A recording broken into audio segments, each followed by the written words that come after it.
I'm Aaron here in the Bowtie Treasure Studio.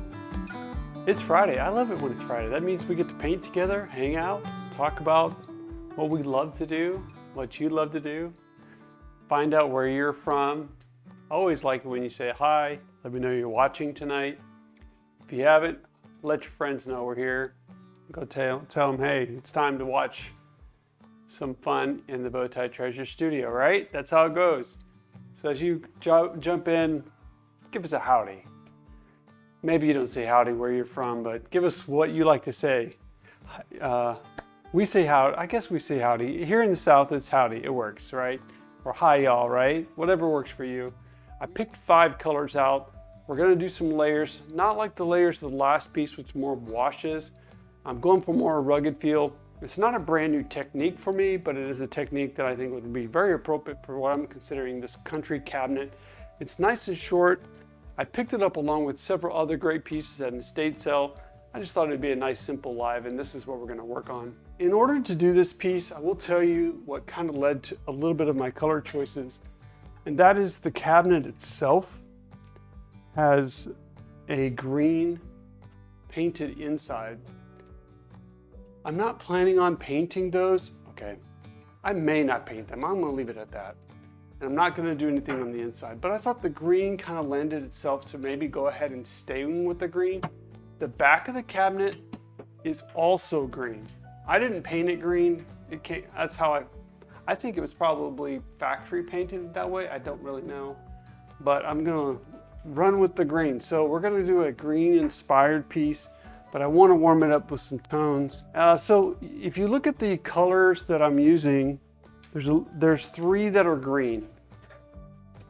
And that is collard greens, Spanish moss, and kudzu. And then I picked, I'm sorry, there's 4. I guess you can count limeade as the 4th. And then I'm gonna keep burlap as a creamish complement color to that. So I don't know exactly where it's all gonna go, but I've got 5 colors prepared. Now, if you've caught some of my previous lives and techniques that I've done, sometimes what I'll do is I'll start dark and build up, and that's what I'm gonna do here, and we're gonna leave colors showing. So the nice thing is this is a small piece, we can work quickly, but I will tell you that sometimes when you do this technique, it's better to let the colors dry before the next color. So I do have my heat gun that I'll quickly just pass over it just to dry it up if I need to. We'll see how that goes, but usually with my mic, heat gun usually isn't too big of a problem. Really glad you all joined tonight. So collard greens really, I know Amy likes collard greens. I don't really use it much, but I think it's gonna be a great color base to what I'm doing. So I'm gonna walk you through my layers. I did take the knobs off. They're just basic wood knobs. And the reason why I usually take the knobs off is so I can just paint and top coat, and then I'll put the knobs on last, rather than trying to paint around the knobs. I just don't really like that, weird brush stroke look, so that I'll keep it nice and simple. So we're gonna paint from dark to light. You can reverse this, but I find as you build from dark to light, it just feels better. And I was trying to think how long ago it's been, but it hasn't been too long since we've done something like this. So this is collard greens, and I'm just literally going to roughly, I use the word rough because with this technique, I'm not too concerned about precise, accurate strokes. When I say the word country, I'm gonna keep it casual, loose. You might say there's gonna be a bit of a texture from the multiple strokes, layered paint. So just something like this. Do you see how I'm pushing it into the shadowed sections?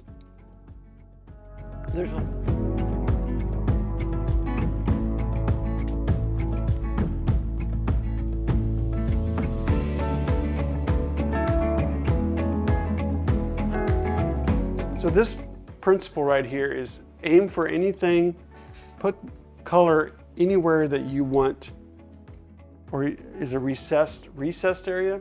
Let me move you over there.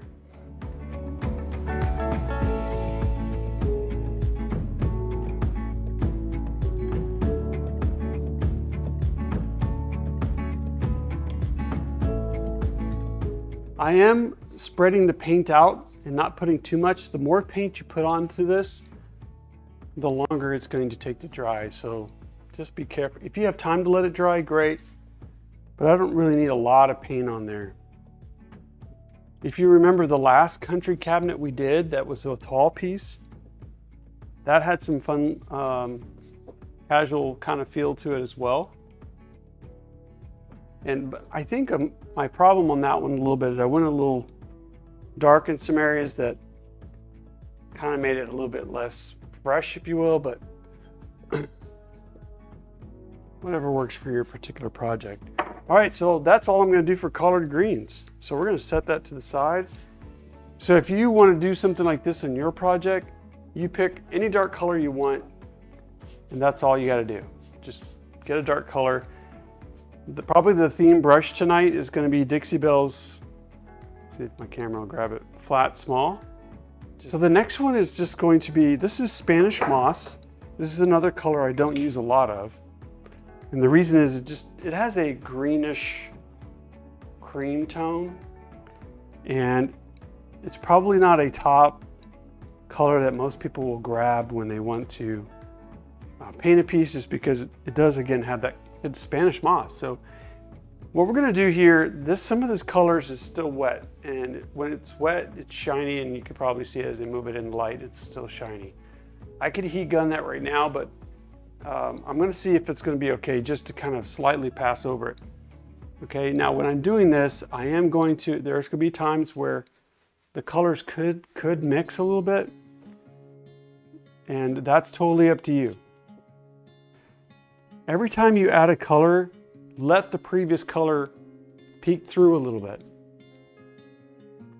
But what you're doing here is you're trusting that in the long term, the darker color or the previous color is going to get partially covered up. So I've done this technique enough to know that just trust the layers. Eventually they're all going to work out. And see, that's about as far as I'm going to go. So now I've got collard greens and Spanish moss. Spanish moss almost looks like it would be burlap, but at least on my screen while I'm watching over there with you, it has a little bit of that green tone. So I'm not sure how it's coming in on the camera for you, but when it dries, it'll lean towards more of a mossy cream. So I'm just using it as a transition color, I guess would be a good word. And you put as much or as little as this as you want. Over time, if you try this technique out, you'll find you get a hang of how much and how little to add. See how I'm not painting all of the piece. All this color needs to do is transition and cover up. So you see how I'm just covering up the previous color. I don't need to paint here, but I could. You just do that piece in your own style. I'm just demonstrating some ways to build the color. I think I'll put a little bit of the moss on the hardware.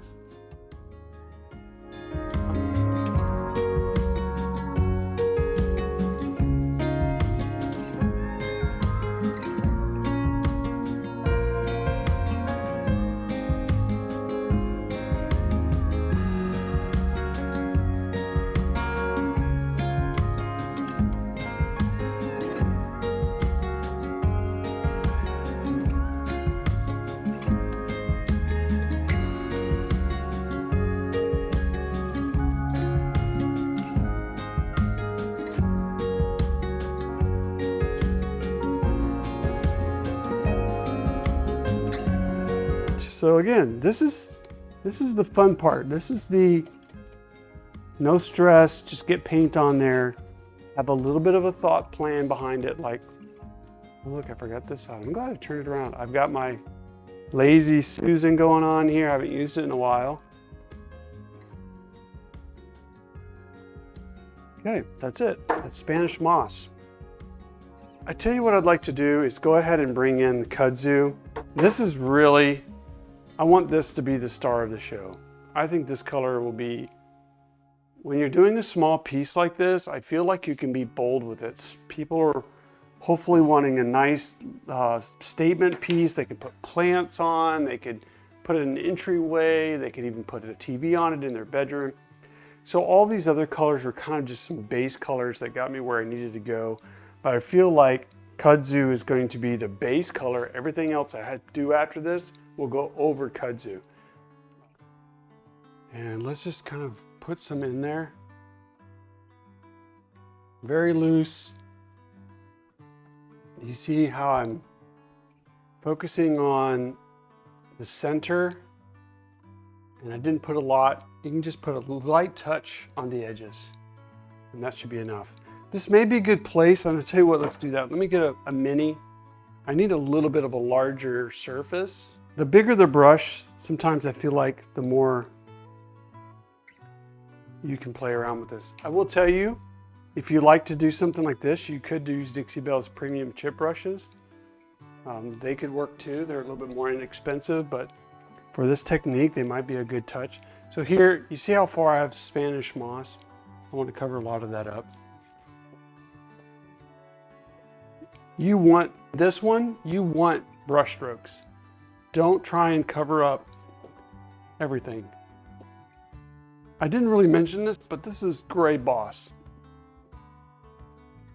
When your brush runs out of paint, use that opportunity to dust and lightly go over other areas. Notice I do not have much paint on my brush. It just has some paint on it. That's all you need. As I mentioned before, this is not necessarily a new technique for me, but I love how it just builds and grows, and it becomes more of a rustic, almost like the paint's faded over time. So do you see how I'm letting those other colors come through? I'm not going all the way to the middle or to the recessed area.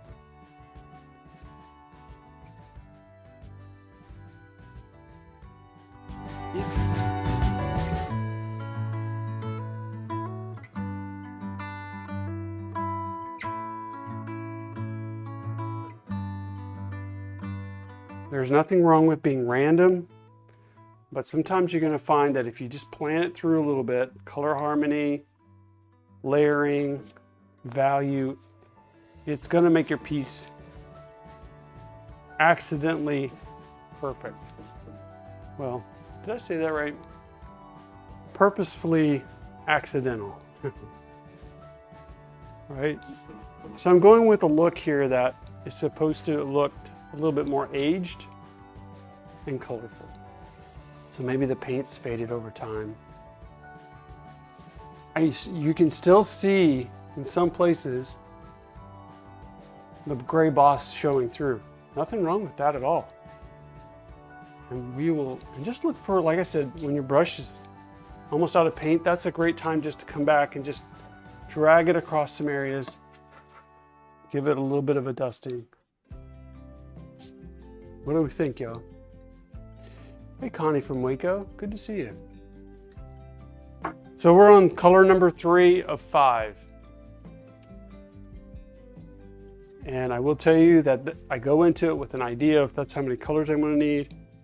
But until you do it, you just don't know. You might need 6 or you might need 3. You might be done after this color. That's perfectly fine too.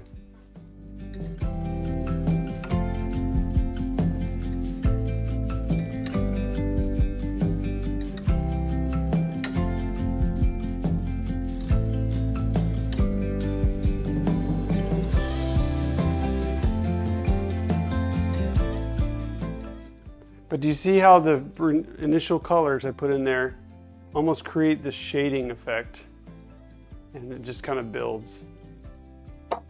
So that's the primary color of Kudzu. I like how it's not super, it's almost like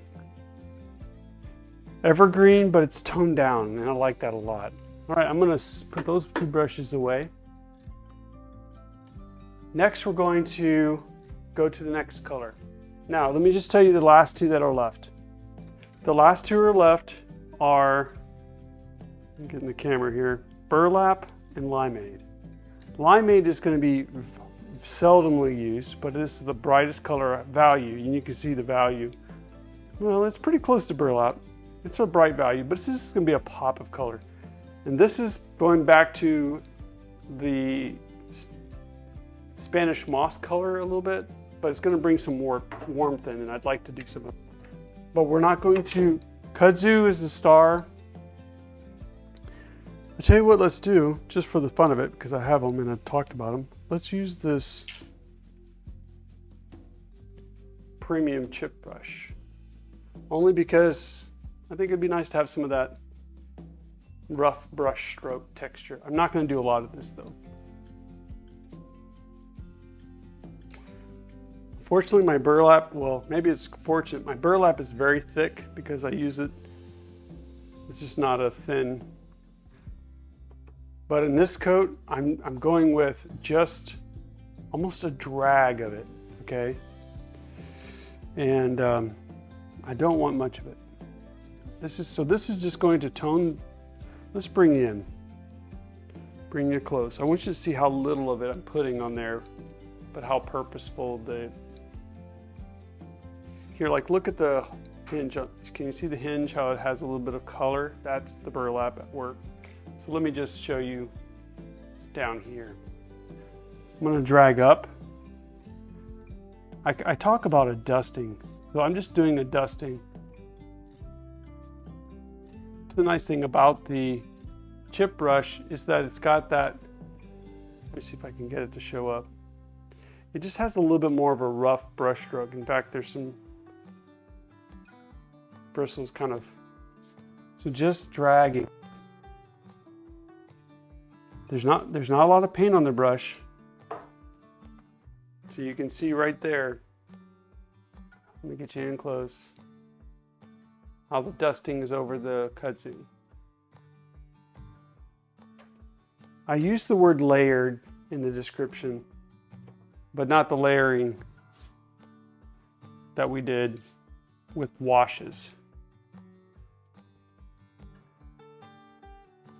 You see how flat the brush is? It's almost parallel.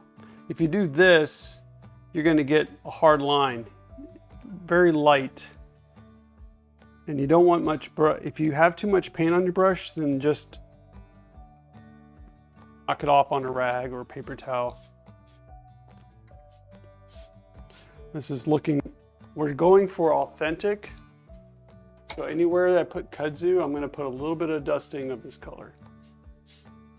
The eye almost might not even see it very much, but it's going to be there, and it's just knocking the color down a little bit, or the intensity, making it more authentic.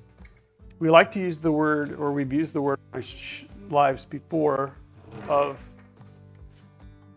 a faux finish. We're creating a faux finish of aged, weathered. You can see I just hit right there. Just perfectly fine. Light hand, very light, maybe 5% max pressure here. Usually I'll come back with a sanding sponge and just knock down some of the texture that this brush might be giving, because I'm leaving pieces of paint, if you will. But when this is done, it'll look like, you know, it could be 100 years old and it's been sitting around in your grandparents' kitchen, or left out in the barn, or on the front porch.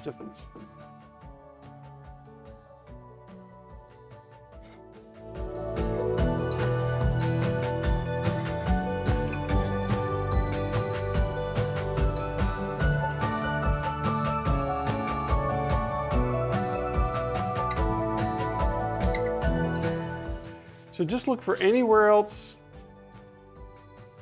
that could use just a hit of this, the boldest color yet, and that is Limeade. And the only reason I did Limeade is because it's green and it's bright. Let me pull you in real quick because I want to make sure this is coming through okay. Do you see the burlap there and the burlap there? So I'm going to be doing more of that with the Limeade. just trying to hit some of these highlights. You can see it on the hardware. You're enhancing the value by doing that. Let's see how this looks. So this is Limeade, same idea, but this is, every time I use a color, I'm going a little bit less than the previous color. So I don't need to drag this whole thing, but I can. Why not, right? Let's put a little bit of highlight here and there. And how about even a little bit where the hardware is going to be? I want to bring the eye in there a little bit. Hit some of the high points. That's a great way to describe it. Maybe even go down. You see how I'm holding it sideways? I'm just hitting the raised. I'm accentuating the highlights, the high points. So it's almost like I'm just bringing out that raised panel. There's hardly any paint on this brush, but enough to do what I'm trying to do. And I'm trying to accentuate that panel and just randomly have some fun. Tap into the paint a little bit, discharge it.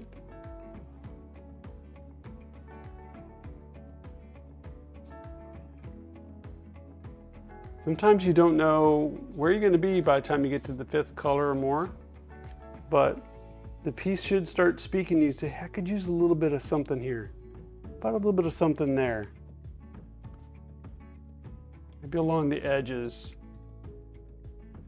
You use whatever brush you're comfortable with and for the size of the piece.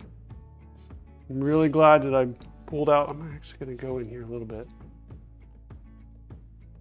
Glad I pulled out this chip brush. It's feeling right at home on this finish.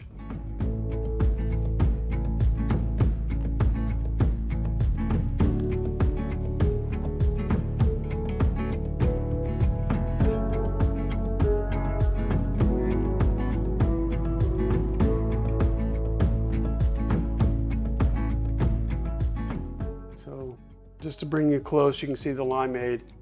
It is covering up some of the burlap, but trust me, the burlap and the Limeade are kind of playing tricks on your eye. It almost looks like the burlap could be pink. It's just really weird what the eye does with that, but you can see the Limeade on the corner.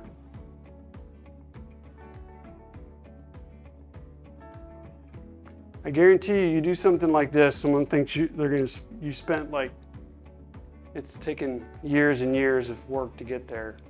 So all I have to do left is stain the top and top coat it. Actually, I'll top coat the base and then I'll stain the top. Well, I hope that was enjoyable for you to see the transformation. Again, there's the top. The only thing I didn't do last Friday night was stain the top. And I have already sanded it and it's ready for stain tonight. So I thought it would be fun to showcase Dixie Belle's No Paint Gel Stain tonight. They've got two new great colors. That is the Golden Ash and American Honey. And just to show you, I stained a couple paint sticks last night. This is the Golden Ash and this is the American Honey. And I think they're fantastic colors, additions to an already great line of Dixie Belle No Paint Gel Stains. And you can see how they kind of contrast. And I thought, if we're going to talk about color harmony, since green is a complement of red, I'm going to go with the American Honey. I really like how nice and rich red that is. I think that'll look great contrasting with the green. Kudzu is the primary color that you see here. So let's do that. I am using one of their sponges that you can get also on their website. Keep in mind that if you're going to use water-based, you can clean these out and reuse them, but oil-based, it's best to just consider them disposable. They're very affordable, so I think you'll understand that when you do oil-based, it's almost impossible to clean those things out. We're keeping it pretty basic tonight, but look how great this is just I'm pretty sure just a pine, and whoever had painted it before, it was starting to flake, and I'm like, let's just sand it off. And I really love all the look and just totally goes with the country cabinet approach. So pretty simple. By the way, you want to give it a good stir. If it comes in, and I've already done that earlier on, but it should be just a nice consistency. It's such a beautiful, it looks so great.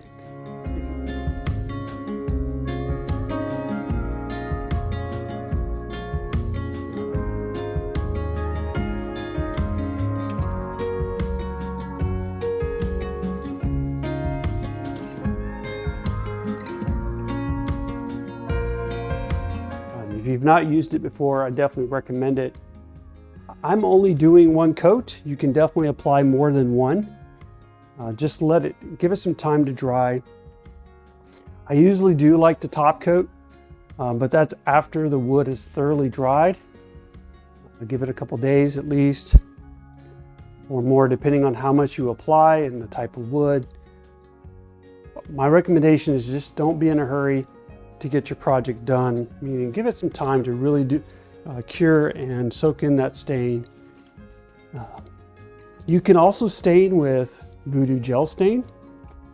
So there's plenty of options, but look how easy that goes on. Make sure you're going with the grain as you finish up your last touch-ups. And that really is quick. And look how well that new color just complements that green. Really, really fantastic. And again, that's Dixie Belle's new American, see if the camera will catch it. There we go, American honey. I believe you should be able to see those at your local retailer, and they'll be on the website before you know it. But I wanted to showcase that. It's two of their beautiful new no paint gel stain colors. The one being American honey, and the other one is the golden ash. And so if you like varieties of stains, you're gonna be in a good place because they just added that extra colors. Jennifer, thank you for watching tonight. And as always, I'm glad to bring you along the journey. And anyways, I'm happy to share it with you. I'm Aaron here in the Bowtie Treasure Studio. You have a super weekend. Do something awesome. Be creative. Let me know if you have any questions. And until next time, we'll see you guys later. Thank you.